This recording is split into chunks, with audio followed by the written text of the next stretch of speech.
Hi, I'm Joe, and this is the Decahedron RPG Podcast. Hey everyone, this is Joe. This was supposed to be a very special episode of the Decahedron RPG cast. We were going to be joined by Jason and Daniel and James, but both Jason and Daniel called in sick today. Kind of suspicious, both at the last minute, like maybe they were out partying too hard last night and just couldn't make it. Or maybe they just didn't want to be on the podcast with me. Or maybe they don't like James. I don't know. But anyway, this is going to be it's still a special episode. And talk about killing two birds with one stone. We're actually killing like 4 birds with one stone here, because this one episode is the 4th episode in the Kelnor series. The Frontier Forts of Kelnor is a product by Judges Guild, where we talk, where they give you a set of guidelines on how to create a 3 to 4 hour adventure using their tables set in one of these forts where stuff has happened. We've already done 3 episodes on that. The first one was a review, and then I did 2 where I generated a fort. And so this is the 4th, because what we're doing in this one is we're setting up characters that we're going to actually run through the fort. Secondly, this is the second in our series of actual play character creation episodes. James and I did one before where we created the Traveler character. And this one, we're going to be creating Tunnels and Trolls characters. Again, just like we did before, we used my house rules. We're going to use some of my house rules here. Thirdly, this is the first in a little series of Tunnels and Trolls episodes, where we're going to talk about Tunnels and Trolls, the second oldest RPG still on the market. And fourthly, this is the first of the OSR October episodes. And what I'm doing for this year's OSR October is, rather than reviewing OSR products or stuff like that, is I'm going back to what I consider the start of the OSR movement, where people would have blog posts and stuff, and they would talk about like their house rules and their enhancements and their stuff to the OSR style games. And even though today we're talking about T&T, the rule method I'm gonna present for making characters, generating the stats, I really originally developed for OD&D or BXD&D. Actually works on any of the D&Ds. So there you go. And then the other episodes will be other like house rules type things. So yeah, this one episode is killing those 4 birds with one stone.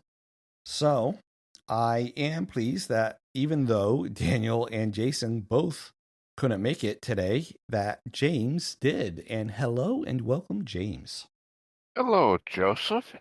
And are we having a good day? We are having a little frantic day, because when I got the email from Jason, I was like, okay, I know how I'm going to handle this. I'm going to just let those 2 decide what to do about Jason's character. But now it's just you. It's weird to let you generate all 3 characters, and especially because Daniel didn't say, go ahead and make a character for me, whereas Jason did. So I think I'm just going to generate their characters by email offline, and we will still have our episode with you. But how are you? I am having a lovely week. Just take one thing at a time. All right. So are we ready to get started? I have my dice out. Nice. So the first thing I'm going to do is I'm going to read you some flavor text, just so you get an idea of what the world's like and the adventure that you will be on and stuff like that. And that might guide you into creating your character. In the chronicles of our ancient land, this land was the embattled borderlands between the Sylvan Empire and the Goblinoid Principalities. Before the rebellion, the dwarfs constructed a series of imposing forts that dotted the land. Empires, principalities, and glory also come to history. Like the battle cries of the fallen, most of those forts are nothing more than the echoes of yesteryear, and those embattled borderlands have been reclaimed by nature's relentless embrace. 40 years ago, Godric the Bold led a group of pioneers to build a new life in this forsaken land. For 40 years, the sapling community of Meadowcrete has taken root and prospered in peace. Now that tranquility has been shattered by a series of unsettling events. Gates oddly ajar, missing livestock, cryptic markings on trees, crops trampled, and eerie messages haunting the village hall. In this time of uncertainty, you, residents of Meadow Creek, are called to action. Venture forth, for the answers must be sought, harmony must be restored, and the truth must be unveiled amidst the mounting mysteries. So, the first question I was going to ask is, hey everybody, I have kind of a neat idea. If you want to do it, is that we'll all only roll the dice once, and all three of us will use the same die rolls to make the characters, but they'll still come out differently because of the way my house rules work. But seeing that there's only one of you, we can't do that. So, so enough of that. So we're going to do some attribute generation, just like we would in D&D, only this is for T&T. Depending on the addition of tunnels and trolls you have, there are a number of attributes. So in the first 4 editions, it is just like D&D, except instead of wisdom, you have luck. So you have strength, intelligence, luck, constitution, dexterity, and charisma. In later editions, which we are not playing, by the way, they're adding another one called speed to represent how fast you are, which they separate from dex. And then they add, depending on the edition, either power or wizardry or mysticism. It changes depending on the version. And that is an attribute to power your spells from. In the early editions, in the first 4 or 5 editions, spells are powered through your strength. So every time you go cast a spell, you lose points from your strength, and they build up over time. GURPS does the same thing. I don't like that, because that means if you want a powerful wizard, he ends up looking like Conan. It's just not my thing. It's not my vision of a wizard. So apparently a lot of people share that opinion, and that's why they made up this other attribute. But then you have this attribute that, okay, so I have just a warrior, just a fighter. What does he need this attribute for? So then they made up some other rules to try to make it useful for fighters. And to me, it just seems like sending a thief out to catch a thief type thing. So what I'm going to do is I'm going to use luck to power the spells. And in my mind, that makes sense, because actually, let me go through the attributes all together and say what they do. So strength, just like D&D, strength is strength. But T&T also has something called combat adds. So a high strength will add to your combat adds. In other words, it's your plus to hit or your plus damage type thing. So strength will add to it or take away from it if it's low, of course. Intelligence is, of course, intelligence. A high intelligence will let you speak additional languages. We'll talk about that if that comes into play. And if you want to be a spellcaster, you need a certain level of intelligence to cast certain levels of spells. It starts with you need a 10 intelligence to cast a first level spell, and a 12 intelligence to cast a second level spell, a 14 intelligence to cast a third level spell, etc. It goes up. Luck, again, is another one that adds to your combat adds, because if you're lucky, you're going to get in those lucky shots more often, right? You're going to do more damage. It's your default saving throw. So if you remember, old D&D had all the classes of saving throws, right? You had save versus paralysis, save versus death magic, save versus wands, save versus poison. They were all different saves. In T&T, you just save versus luck in the early editions. In later editions, you saved versus any of the various attributes. I'm kind of somewhere in the middle for this game, at least. Anyway, it's your default savings throw. So anytime you have to save for something, you make a luck roll.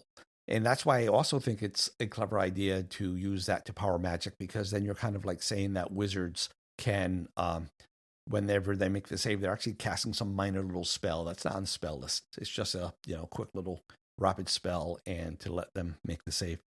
And like I said, it also powers spells for this game that is not standard tunnels and trolls. Constitution is Constitution. We all know what Constitution is. But in Tunnels and Trolls, Constitution is also your hit points. You don't roll separate hit points. You don't have a separate thing. Whenever you get hit, that point comes off your Constitution. Dexterity is just like Dexterity. It adds to your combat adds for ranged weapons like bows and spears and thrown knives, whatever. It counts twice. It's kind of logical in my mind. it's also a minimum value that you need to cast spells, because in TNT, they figure you're doing those somatic components that were in D&D. You're contorting your body into strange shapes, flying finger shapes, and movements that are needed to cast a spell. So the better your dex, the higher level of the spell you can cast. And if I remember right, it's 8th level to cast first level spells, 9 for second, etc. Goes up by 1 for each spell level after that. And charisma is charisma. There's nothing really special to say about it. It doesn't really differ from D&D at all. That was a lot of talking. So, any questions about the stats? No, I believe I understand all of them. All right. What we're going to do, and this is the bit that is like the OSR content. This is my house rule for generating OD&D characters. It's not quite a life path creation, and it's not quite a method 1 creation. Roll 3d6 in order, and that's your character. You have no control over it. But it's not also a make any character you want. This falls somewhere in the middle. You, James, you've used this system before with me, but we're going to do it new and fresh. So what you're going to do is you're just going to roll 1d6 for each of those stats in order, and let me know what you got. So first one is strength. 6. So in essence, what we're doing here is we're saying what your character was born with. So as a very small child, they were much stronger than the average very small child. Okay, intelligence? He is not good. 1. So as a very small child, he's your typical dumb ox. Okay, luck? 3. So average in luck. Constitution? 5. Oh, very healthy, very strong, kind of dumb. Okay. Yeah, I see a fighter. That's what everyone's predicting in his childhood, but who knows what will happen in the future. Dexterity? 3. 3, middle of the road. And charisma? Dumb and as ugly as 1. All right. So yeah, so that's how he was born. He was born strong, ugly, and dumb. That's kind of funny. And healthy. Yep, you're right, healthy. And we do it again? So nope. So phase 2 is a little bit different. Phase 2 is, so that's your very early childhood, right? Where you have no control. It's just how you're born and how you're being raised. So phase 2 is kind of middle of the road. You're getting that older. You're maybe starting at 8 to not quite 13, right? You're getting more control over your life. You're developing your own interests. And yet there's still a lot of control over you. So what we do this time is we roll 1d6. 4. 4, and you get to pick which one of those you want to put that 4 into. But once you put it there, you can't take it off of there for something else. See? So you have control, but it's not complete control. We're going to do Constitution. So he's still pretty healthy. Yep. Okay. 1d6 again, please. 4. Strength. You're going to put that one in strength. Okay. Going to kick yourself if another 6 comes up. Maybe not, because you'll probably want to use that for your intelligence. Okay. 3. And where are you going to put that one? My dump stat, charisma. So you say there is a dump stat. That's not what you said during your Munchkin trial. Ha!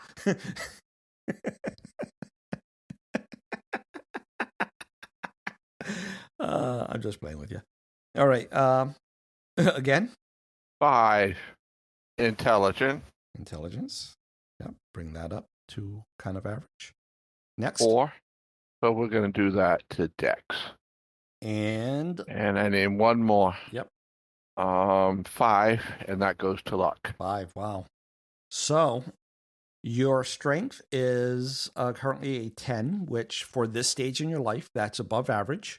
Your intelligence is a 6. That's, you're not the sharpest tool in the shed, but it's still average, right? You're there.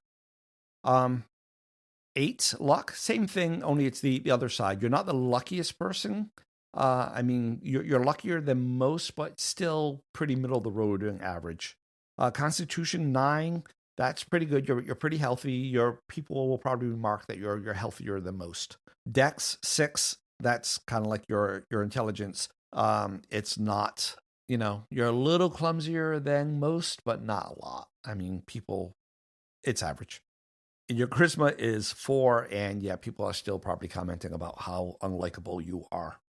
Now, is that unlikable in looks or unlikable as a person, Yes. or both? Yes. It's all the above.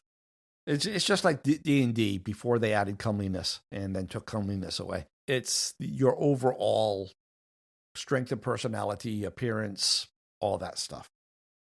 Okay, so now you roll 66. I know I told you only need 3, just roll them twice. Let me know what the numbers are, but then you're going to be able to assign them anywhere you want. But roll them first. 5, 6, 4, 3, 3, 6. Wow, those are pretty high rolls. Okay, you have free reign here. Just tell me what you do. And for the listeners, while James thinks this will be cut out. I'm going to hate myself, but I'm going to do it anyways. 5 for strength, 6 for the intelligence, 3 for luck, a 6 for constitution, a 3 for dex, 4 for charisma. All right. So what we ended up with is a total of 15 for strength. That means you are definitely above average for strength, so you are strong. And intelligence of 12, so you went from being the dumb one to being ever so slightly above average. Just a little bit. I mean, not enough to know another language or anything. You needed 1 more point for that. So maybe you didn't like being the dumb one and you really applied yourself, or you're a late bloomer or whatever. Oh yeah, this last set of rolls, by the way, indicated your adolescent years, like your teen years, where you have much more control over your life, and that's why you can allocate them at will. Luck 11, that is the very definition of average. Constitution 15, you are still noted for your healthiness. Dex 9, a little on the clumsy side, not enough for any penalties or anything. And Constitution of 8, you are ever so slightly unlikable. You won't be everybody's first pick for the prom. You mean a charisma of 8? Yep, sorry. What did I say? Constitution. Yeah, that was definitely charisma. Yep. So that's where you currently stand now. Next thing is gold. Standard D&D, roll 3d6 times 10. 13. So 130. Yep, except I lied to you. But the reason I lied is because I just wanted everyone to hear what the standard rule was. And that's because it's just like D&D, right? What we're doing is I'm actually saying times 100 because I'm not starting you all off at first level. 1,300. Yep. So I figured you've done some adventuring, so you would have had some gold. You were going to have like the better equipment. So I'm just multiplying by 100 instead of by 10. And that sounds right for a higher level character. Second or third level, depending on a decision that you make further on down. Next is your kindred. Kindred is what they call a race in other role-playing games. Indeed, actually almost everyone else calls it race. TNT calls it a kindred. The normal TNT rules, I think, are very gonzo. And so I'm using a strongly changed house rule. But just to give you an idea of what I mean, let me tell you how the normal TNT rules would work. So let's say you wanted to play a dwarf. In the standard TNT rules, your strength would become 30. 30? What are we doing? Doubling it? Yep.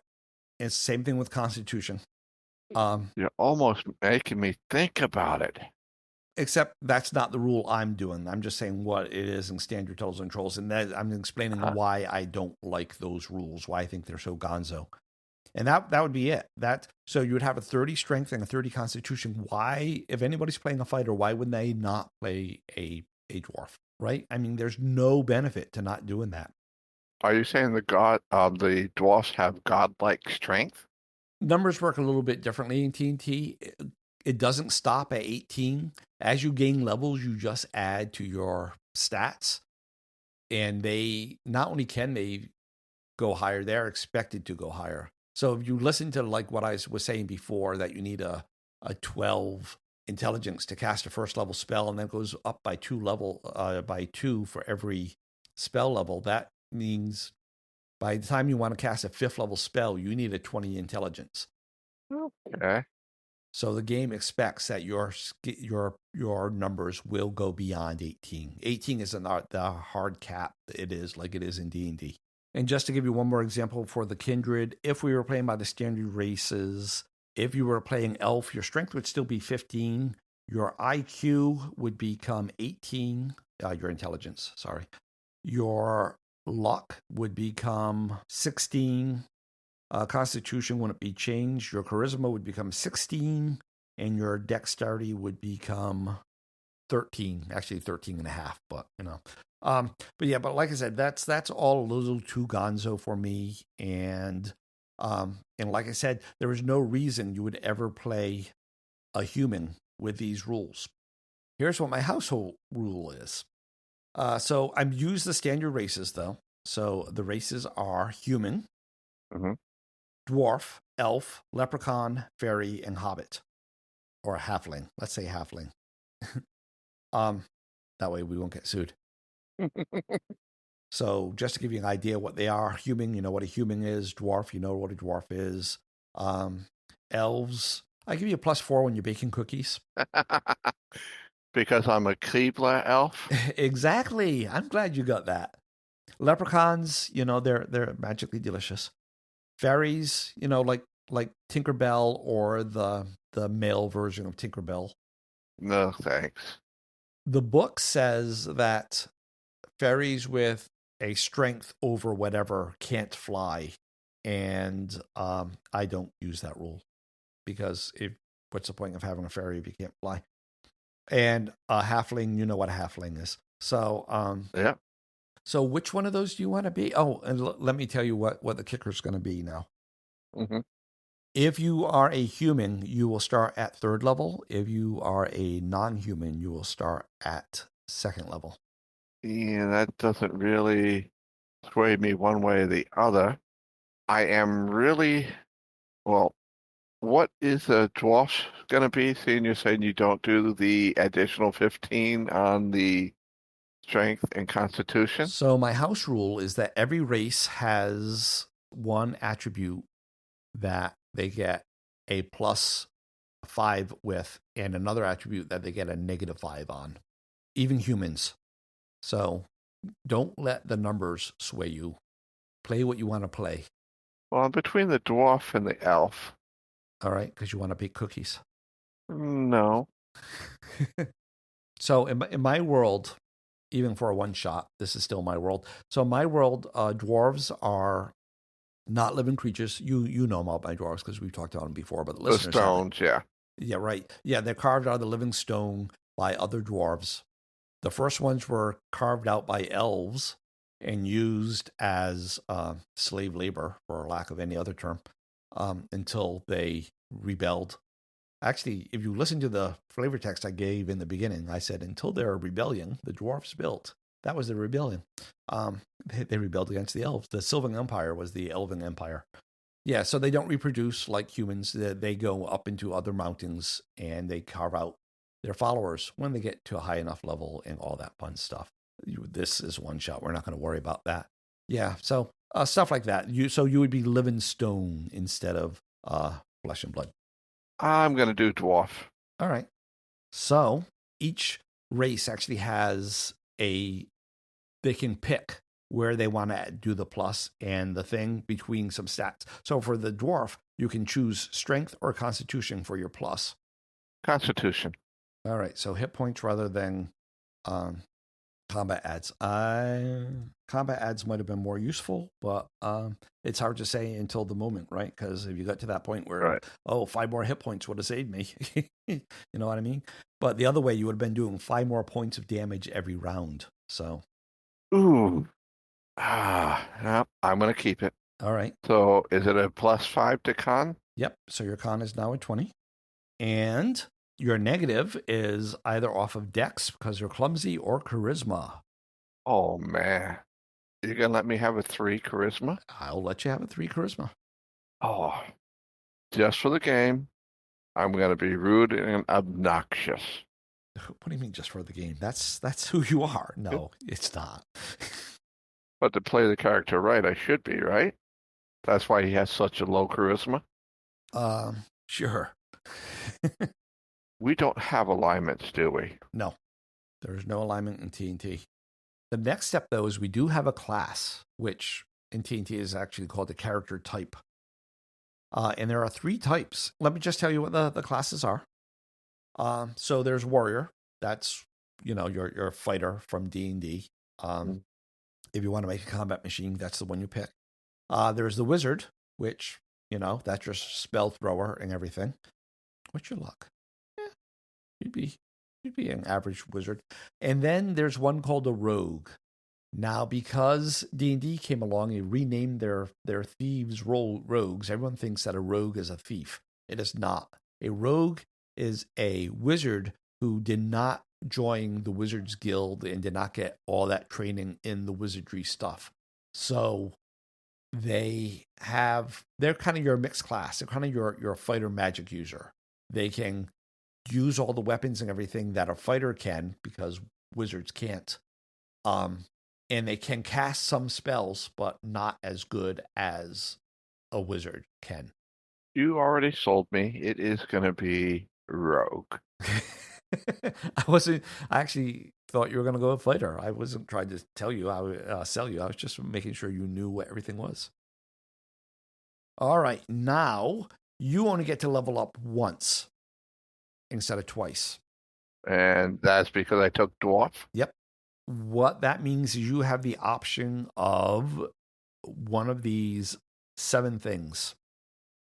Option number 1 is you can have a +2 to your strength. Option number 2 is you can have a +1 to your intelligence. Option number 3 is you can have a +4 to your luck. Option number whatever we're up to, you can have a +2 on your. It shouldn't be though. It should only be 4. So I think I said 4 instead of 3 for luck.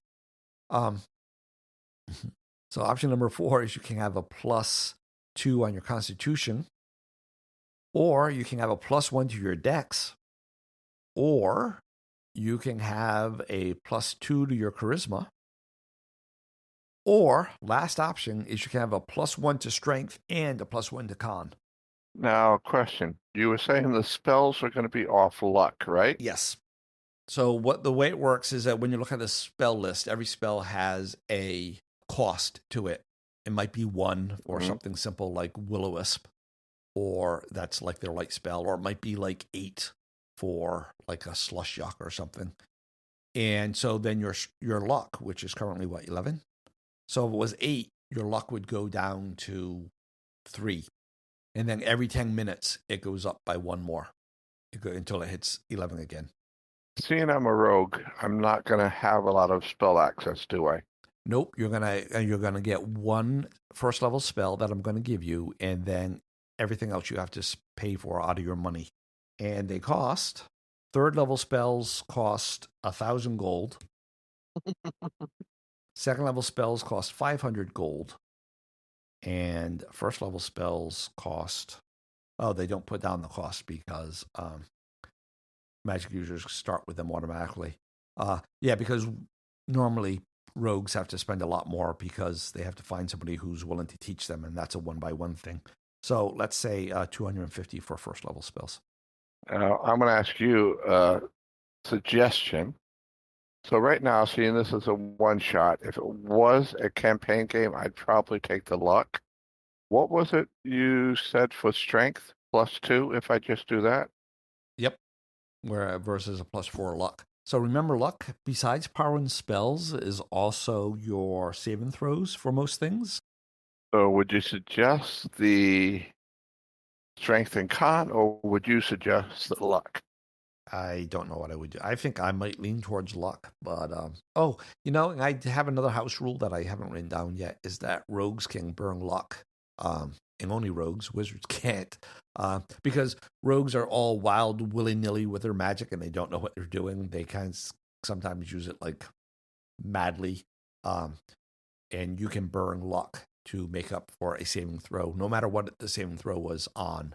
So, like, if you had to make a poison save and you missed it, you could burn down your luck to make that.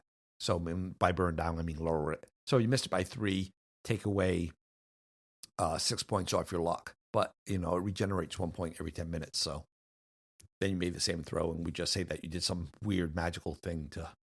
Yeah. The only other one that I was really considering was charisma, just so I wasn't at 3. But no, we're going to do luck, and that'll make it a 15. So had you taken human, then you would have had a 3rd level upgrade. So that would have been like a +3 to strength, or a +2 to intelligence, or a +6 to luck, or a +3 to con, or a +3 to charisma, or a +1 to dex, or a +1, +2 to strength and con. But you didn't go for that level, so you don't get that. I'm just saying what it would have been. So it's a second level that I'm at? Yes. What other roles do we need to do, or is that pretty much it other than fleshing them out? So, yeah, there's just some stuff we're going to go through real quick. One, your personal ads, just to know what they are. So you get a +3 because of your strength, +3 because of your luck, and nothing for your dex. So your personal ads are +6. So that means every combat roll, in addition to whatever your weapon says you do, like say your weapon says you do 2d +4, you actually do 2d +10. That would be for melee, hand-to-hand. Yes. And for ranged weapons, yeah. Okay, I thought dex would be associated with range. Okay. Dex is associated twice for ranged. Oh, so if I had dex, I would have had if it had been a +1, it would have been 2 +1s. Yes. In addition to the other. So you would have had +8 for ranged. Okay. Instead of +7, because you would have had Yeah, because your strength means a higher strength means that you can use a stronger pull weight on your bow, right? So would do more damage. And the higher luck means you're good at getting in those lucky shots. So that all counts for ranged as well. Okay. All right. Languages. I'm only getting the 1. You're only getting the 1. Talents. Okay, so talents are like secondary skills in AD&D. It's just this other thing. It was, what your civilian job is. It's this other thing you know how to do. Okay. Just pick something. It can be anything. I have it. Blacksmith. Okay. Actually, that makes a lot of sense. So, yeah, anytime that I ask you for a saving throw or you try to do something and you think that blacksmith would help you do that, you say, can I use my blacksmith talent? And that will give you a I think it's a +4. I have to look at my notes to that saving throw roll. Okay. And then the last thing is your gear, which we're not going to do on here. So just let me know what your gear is, and I'll add it as a note. Joe will post the full character sheet in the Play forums at www.decahedron.com/boards. But when you're buying the gear, so you have 1,300, don't forget your spells. You have to pay for those because you are a rogue. Well, actually, even if you're a wizard, you would have to pay for your second level spells too. So I'll have to go through the book and see what spells are available that make sense for this character. Yep. Okay. Sounds like this is all created up. Did you want to say goodbye to everyone first? Everyone, have a good day, and thank you for listening to this podcast. Hey, everyone. Yep, this is where we're going to wrap it up. James is going to do that stuff offline. Let me just say thanks for listening. Next week's episode, it's again, James and I again doing another character creation. This is my OSR method of generating characters for OD&D or BXD&D. That's like Traveler character creation. We actually already recorded that, so that one will be going out the week after you hear this one. And then the last 2 episodes for OSR October are going to be my take on a different kind of OD&D thief, and then my take on OD&D paladins, and maybe even a druid. Those are kind of short. I'll be able to do those in one episode if I want to do those. So that's my plans for OSR October. After that, James and I are getting together on October 28th to record our episode number 100. And for episode number 100, we are going to play all the feedbacks to say whether or not James is a Munchkin, and we're going to be giving away a prize. Not quite sure what it is. Right now, it looks like maybe it's a Munchkin die pouch from Steve Jackson Games. But if you have a better idea, send that in with your entry. Just call in and say, yes, James is a Munchkin. I heard him say that charisma is a dump stat. I suppose you could say the other thing if you really want to. And I'm going to reach out to Michael/Chicago Wiz to see if he can join us for that episode and maybe just talk about Munchkinism in general. But I know he's in the middle of a move, so he might not be able to. But because he won the last giveaway, he has the the right to be on this giveaway. So that's OSR October, and that's our November 1st episode. Thank you very much for listening. And until next week, happy gaming, happy life. Bye. We hope you enjoyed this episode of the Decahedron RPG Cast. We'd love to hear from you. You can leave us a voice message by calling 562-774-2278. That's 562-RPG-CAST. Or by visiting sayhi.chat/decahedron. You can also email us at feedback@decahedron.com. Links are in the show notes. For more information, visit decahedron.com. Remember that Decahedron is spelled with a K. Music is by Kevin MacLeod. Logos by Design Cat. Thanks again for listening, and until next time, keep those dice rolling.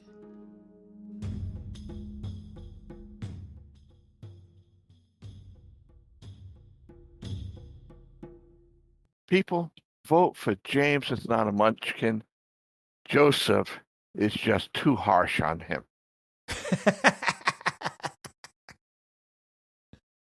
That is definitely going in the episode. Maybe I'll put it after the music.